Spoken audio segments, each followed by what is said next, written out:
Evening, everybody. Hello and welcome to an edition of the Poetry of Painting.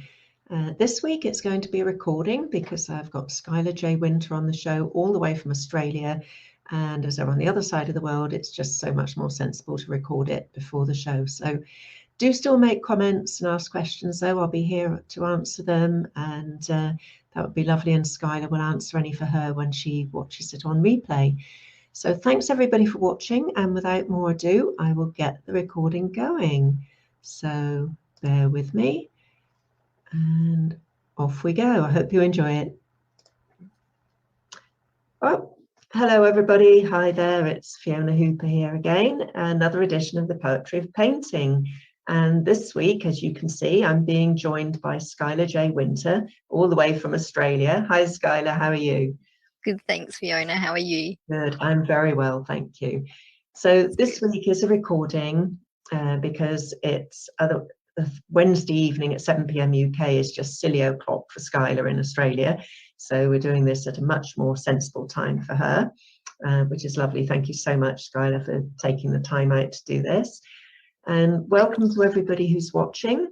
And if you're watching when the recording goes out, or if you're watching on replay, do feel free to make comments and ask questions, and certainly I'll be there to reply to any comments. And if you've got any questions for Skylar, she'll be able to answer them the next day, I guess. So when it's a sensible time again for her.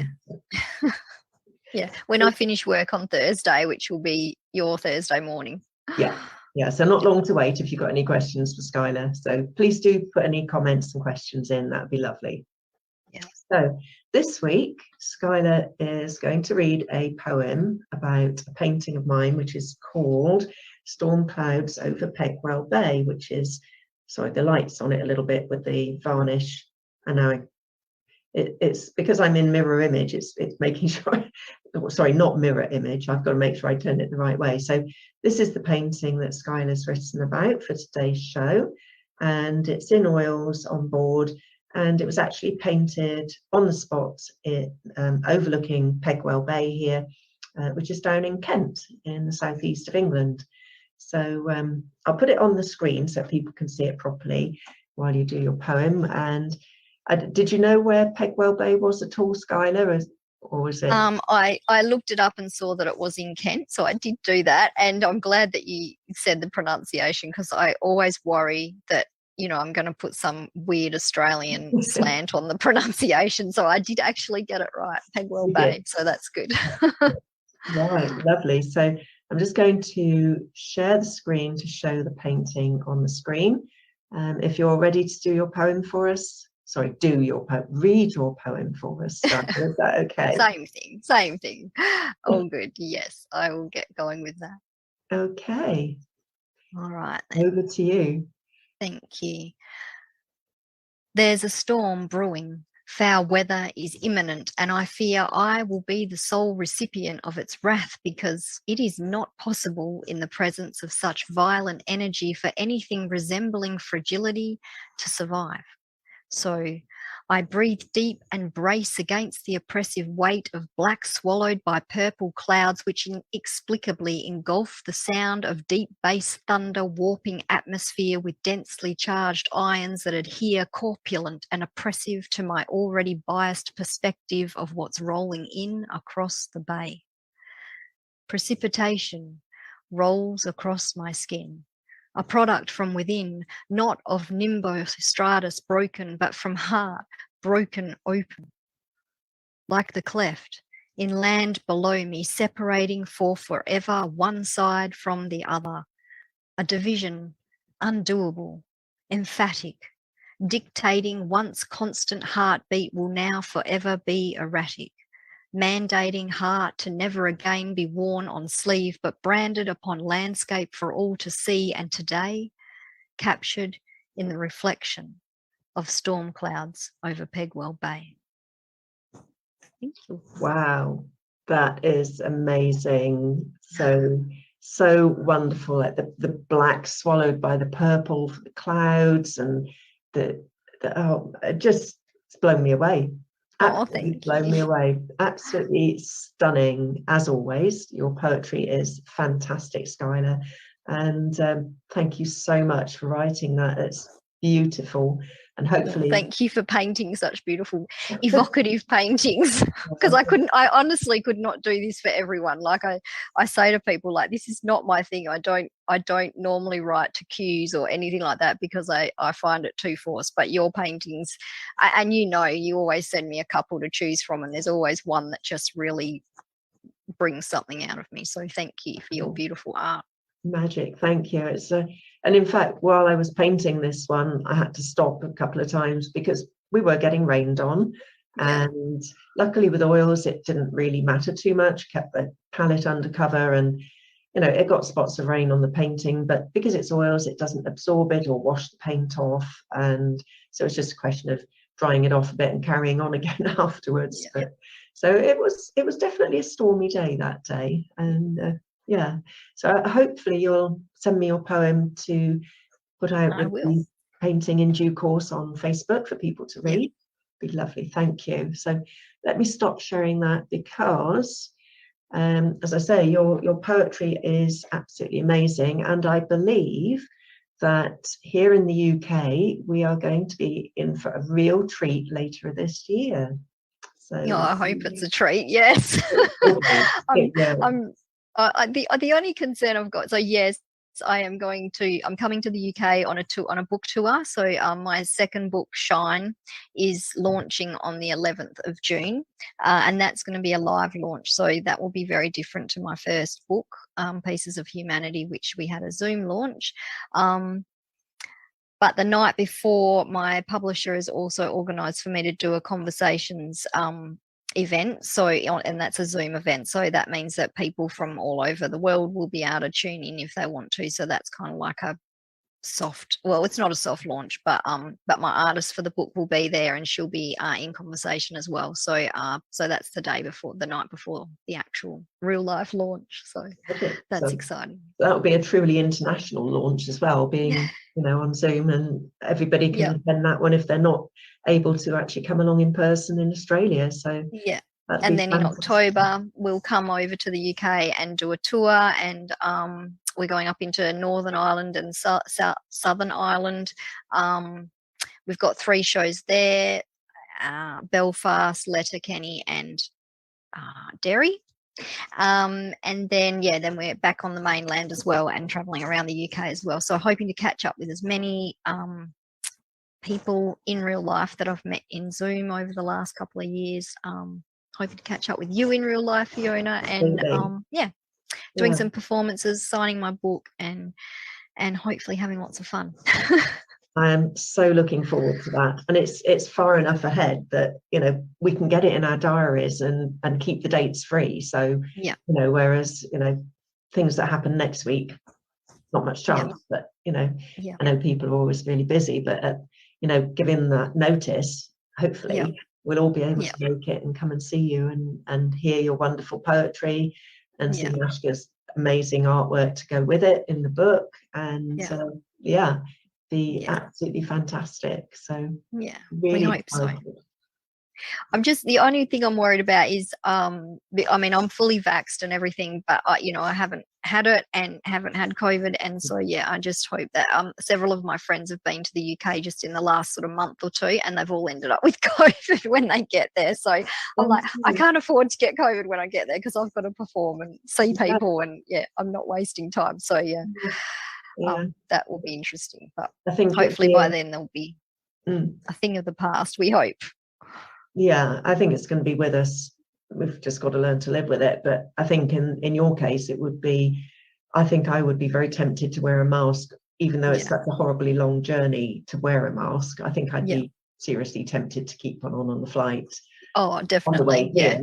On the way back, not so important because you've not got the shows to do, but on the way here, well, on the way back I've got to literally get off the plane and catch some sleep and turn up to work, so we're cutting it all fine. But look, and I will possibly have to be masked up while I'm over there all the time, just to make sure that, I can honour, because some of the events that are being created for me by event organisers over there are ticketed events, so I'd hate to have to put anybody through the whole rigmarole of refunding people money and all that sort of stuff. Absolutely.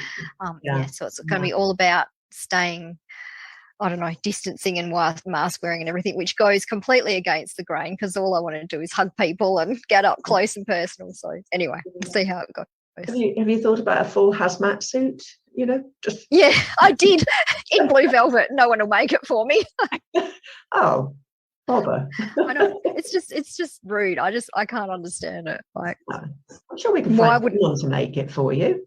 Yeah. You have the actual hazmat suit with a blue velvet cover over the top of it. Yes. Yeah. That would be perfect. So you say you're seeing my vision. Yeah. Need to find someone to make it. If anyone online knows someone who can make me a blue velvet hazmat suit, please get in touch. It would be awesome. But that'd be fantastic. I'm so looking forward to that. It's really exciting, and also to be able to meet up with some of the other poets from this country all together with you as well, which would be just brilliant. So well, I'm definitely, you've had Marky Mark on a few times, and he's a good friend, and so hoping, we've actually been, not lately, but we started working on a project together, and then we both got busy, but I've put the pressure on him and said, no, let's get this done, because I really want to perform it, if I can get to his area, which I'm sure I can, and at some event or whatever, we can perform it together. So putting the hard word on you, Marky Mark. Yes, Mark, just take notice here and get writing, and he has told me a little bit about that at times, but not for, I wouldn't have mentioned it if you hadn't mentioned it. Oh, well, I hope I'm allowed to. Well, you have. Too late. So Marky Mark, get your act together, come on. No, that'd be great. So, and also I've got an art fair at the end of September, so that's going to be over and done with, which is a shame that you wouldn't be able to be there, because I'll hopefully have copies of my book available with your poetry in as at the art fair. But at least it means that then I'll be free to book something in my diary for when you're here, which is fantastic. The art fair's at Sandown in Surrey, so in the south of the country. If anybody's interested for that, I'll put some links up for it. And it's going to be great fun. So I'll have some of my work, maybe not these ones, hopefully these might sell in the meantime, find new homes, but have some of my new work there as well, which will be really exciting. But I'm hoping that my new book will be out about the end of July or maybe sooner. So really looking forward to that, and seeing not just my art and poetry in the book, but all my guest poems in there as well. It's going to be fantastic to see that, including obviously your poetry as well. I think it's going to be an amazing book. I can't wait to see it either, so save me a copy, because I want a signed one. Well, it's going to be available on Amazon as well, so you won't have the issue of international postage. But I want to get one direct from you, so that you can sign it for me. We'll sort that. We'll sort that for you. But that's really exciting for me. I did one book a few years back now, quite a few years, about my art though, rather than poetry at all. And doing another one is just really exciting. So really fun. But and apart from that, it's just everything's so busy at the moment. I don't know about you, but life just seems to get busier and busier, but it's all good. It's all fun, and trying to make time to paint as well, because like with your poetry and the book and everything, the sort of admin type role seems to take up so much time, and you think but I'm a poet, I should be writing, or I'm an artist, I should be painting, but it's all the other things around it that just need to be done as well, which it's good fun, but it is, but when you've only got limited time in the day, it can get a little frustrating. I have to admit that it does sort of wear me down a bit at times, and I kind of think, look, you either got to either got to make it big in the game so you can pay people to do all the admin stuff you don't want to do, or you just have to suck it up and do it. So anyway, that's all right. You get to it eventually. When we get to, you know, when my publisher's emailing me saying, for goodness sake, Skylar, I need this, you know, within 2 hours, that's when I get it done. So the deadline always helps, I think. It does. It does. It helps me put in, you know, it helps me you know, put importance in the right kind of order. So, yeah.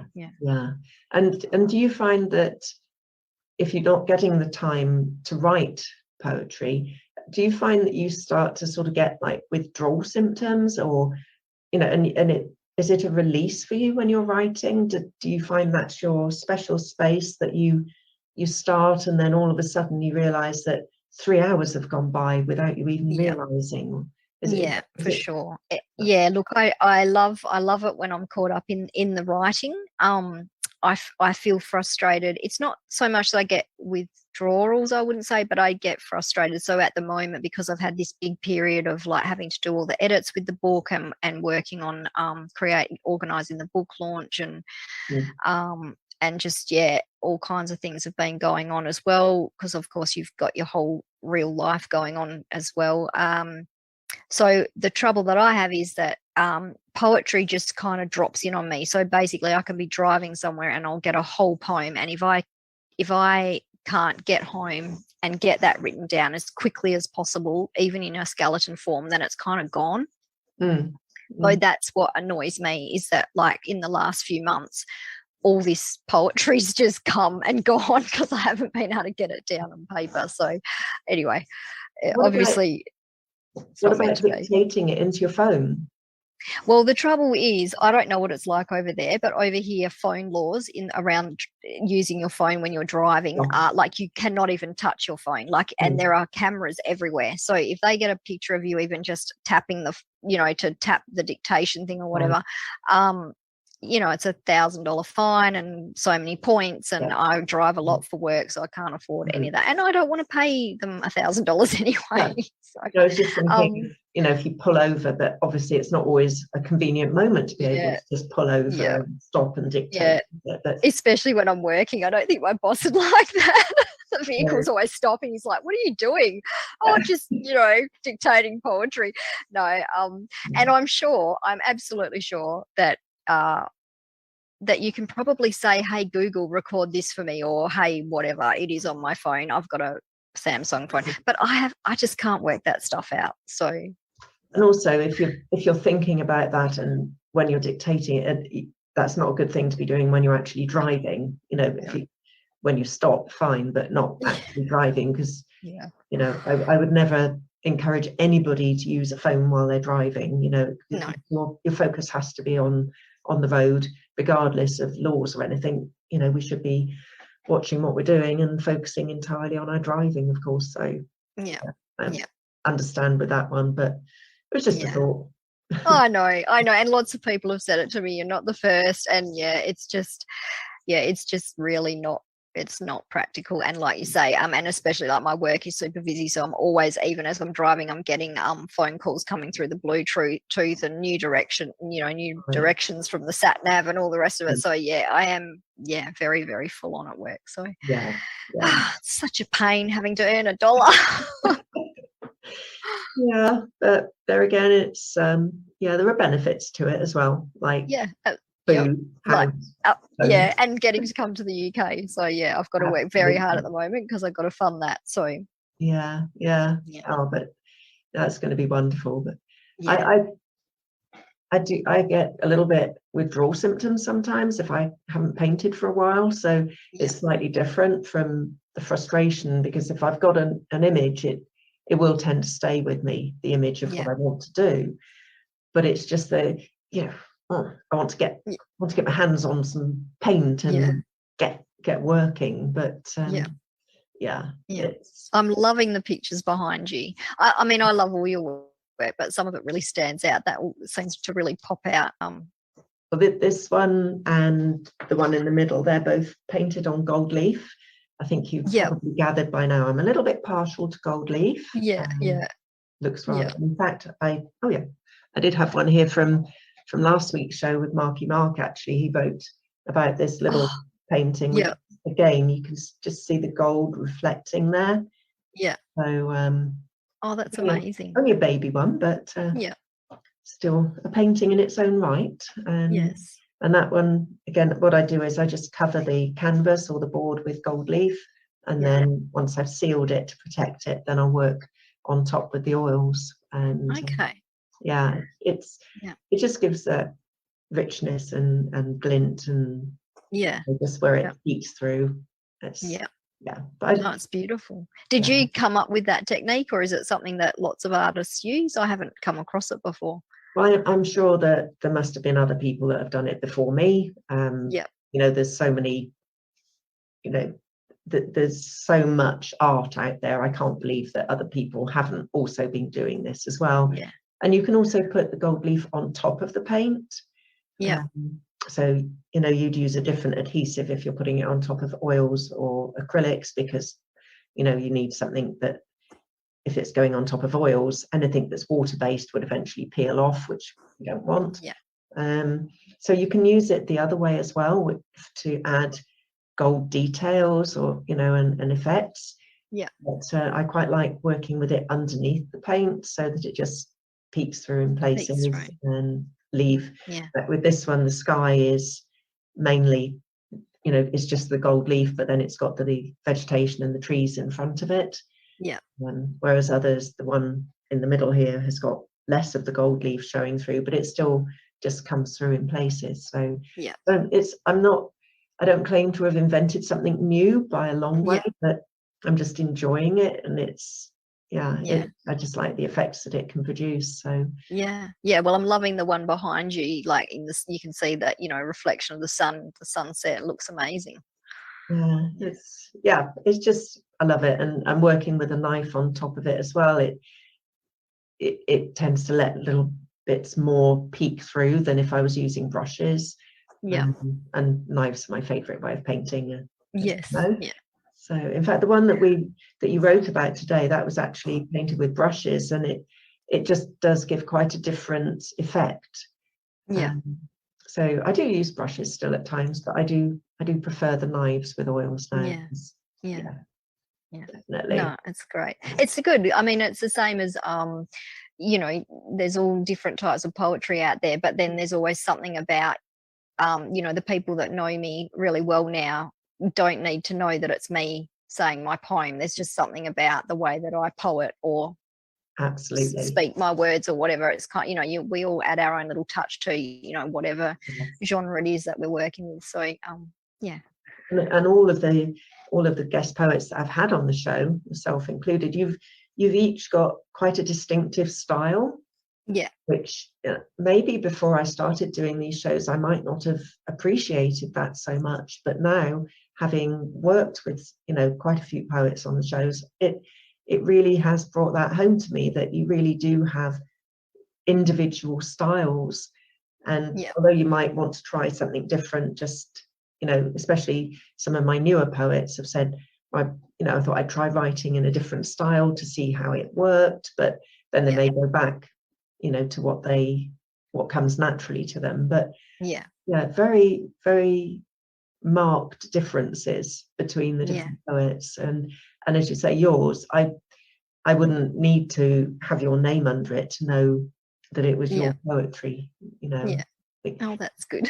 It's very individual, unique, but and that's the great thing I think about poetry and probably art, probably any kind of medium. There, I know you have to learn certain rules. Not that I do not profess that I've learned any rules about writing at all. I've not done, apart from English at school, I've not done anything else. It's just what comes out, the way it comes out, and the way I speak it. And that's what I notice is. A few times I've dabbled in doing different things. Certainly writing to your art is separate to what I would, normally naturally kind of be inclined to do. But I do love that. And eventually you just always seem to come back to your thing or your way of doing something. So and even writing about my art, it still has your style to it, even though it's different from some of your other work, you know, which I've been privileged to read and to hear you doing when you did the show with your friend in America. I mean, very, you know, it's still your style, whether you're writing about that, maybe different content, different subject matter, but your style was still there in writing about my art as it is in your, you know, your normal poetry, as it were. So very very noticeable. I could tell that, which I felt quite proud of myself, actually, that, you know, I've So you learned should. something here about poetry, you know. I would never have sort of come to this without starting these shows, and the appreciation that I've now got for different poetry and different styles, and I think that's wonderful, and hopefully it's enriched the lives of a few other people who've been watching the shows as well, and hearing the amazing poetry from I call them my poets, you know. The Your little harem. My little harem. Fiona's harem of poets. No, that's good.